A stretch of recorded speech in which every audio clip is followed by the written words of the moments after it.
بتعمل اعلانات ومحدش بيستلم ولا حد بيأكد مكالمات، واللي بيستلم بيسترجع والدنيا بايظه. حاسس بيك، ما تقلقش يعني.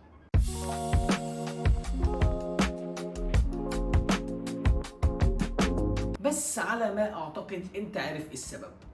الله ينور عليك، الفئة المستهدفة. طبعا اتكلمنا في النقطة دي كتير في الحلقات اللي فاتت ومش هكررها. انا جاي اقول لك على طرق تثبت عليهم، تمشي عليهم اسطمبة لحد اما خلاص جمهورك يبقى محفوظ عنك. انا جاي اقول لك على الثلاث طرق تخلي لو عندك اي منتج خاص للفئة بتاعتك يبيع على طول. اول حاجة واللي انت هتعملها اللي هو هتست، هتختبر الجمهور هل فعلا هي دي الفئة الصح ولا انا كنت كاتب غلط او مستهدف غلط.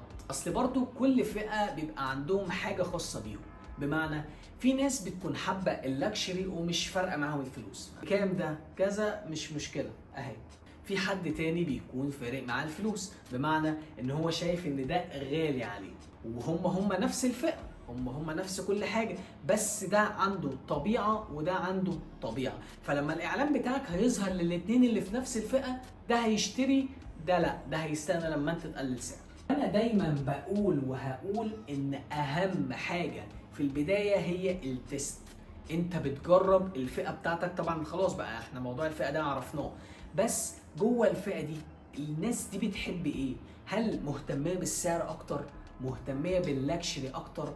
مهتمية بايه بالظبط؟ نتكلم شوية بقى ايه عن المغتربين، لان احنا اتكلمنا عن مواطنين كتير. المغتربين ده سوق كبير جدا. انت لو شفت عدد الناس المغتربين في بلد زي الامارات كتير جدا. طب ما دي فرصة قوية. طب انا هبيع لهم ايه؟ ما هم فيهم اللي مكفيهم. ما هو دي الفكرة، هم عندهم مشاكل. ممكن اغلبيتهم مش باصين مثلا لحاجة لاكشري، لكن اكيد مفيش حد ما عندهوش مشكلة. وظيفتك تشوف حل المشكلة للناس اللي عندهم مشكلة، فتبدأ تعمل تحليلة، بتختار الفئة، يا ترى هم اهتمامهم ايه؟ والله هتلاقي اغلب الاهتمامات رايحة بيبصوا للسعر.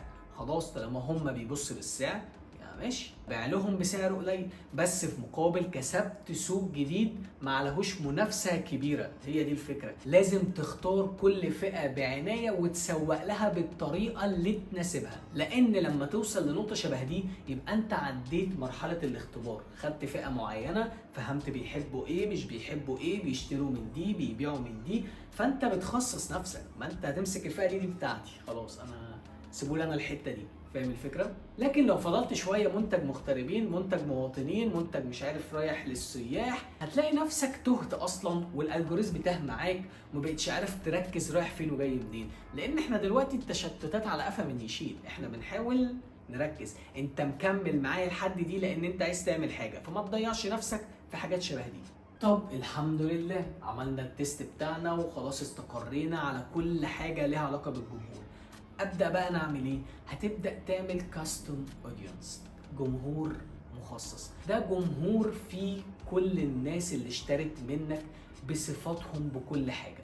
فده كنز معاك. انت ممكن تشتغل في الاول تخسر فلوس بس مقابل تكسب كنز زي ده. طب ده ليه؟ لان ده نص طريق الاستقرار. بمعنى ان انت دلوقتي معاك عملاء اشتروا منك، عارفينك، شافوك، قدمت لهم جودة عالية وقدمت لهم قيمة كبيرة وبطريقة كويسة، خلاص فكرة ان هم يشتروا منك تاني اسهل بكتير من ان انت لسه تعمل اعلان لحد جديد وتختبر وتعمل. انت متخيل؟ فده هيخلي اي منتج عندك ليه علاقه بنفس التخصص وبنفس الجمهور ينزل يبيع كده. ليه؟ لان خلاص انت عارف هتخش لهم ازاي، عارف هتبيع لهم ازاي، عارف هتسوق لهم ازاي. فالموضوع خلاص بقى ابسط من قبل كده. عشان كده دايما بقول لك اتخصص لو عايز تكبر بجد. الحمد لله عملنا كل حاجه وبقى عندنا جمهورنا وبقى عندنا فئاتنا والدنيا 10 على 10. نخليها بقى 11 على 10 لما نعمل حاجه اسمها لوك لايك اودينس. طب دي معناها ايه؟ دي معناها ان انت خلاص بقى عندك جمهورك المخصص اللي اشتروا منك، بتروح تقول للمنصه اللي انت شغال عليها، خلينا نمسك مثلا التيك توك ادز، نقول له ايه؟ بص احنا عندنا دلوقتي الجمهور ده اللي هو الكاستم اودينس اشترى مننا. هيقول لي تمام عايزين.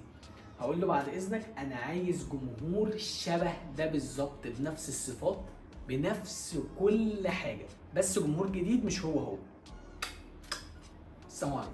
وفي النهاية لو عملت كل ده فانت بقى عندك جمهور متكامل، جمهور بتختبر فيه، جمهور اشترى منك، جمهور شبه اللي اشترى منك، فانت خلاص بقى فهمت الفئة بتاعتك. فانت لو متجرك متخصص في بيع نيش معين، فانت ضمنت بنسبة كبيرة بإذن الله ان خلاص العميل ده بيحب الحاجات اللي عندك دي، وانت بتجيب الحاجات اللي عندك دي من الشركات وتبدأ تلف الدايره، وبارك الله فيما رزق. ولو عندك اي استفسار تقدر تسيبه في كومنت، تقدر تتواصل معايا على الانستجرام، اللينك في الديسكريبشن. وطبعا كيب ريدي.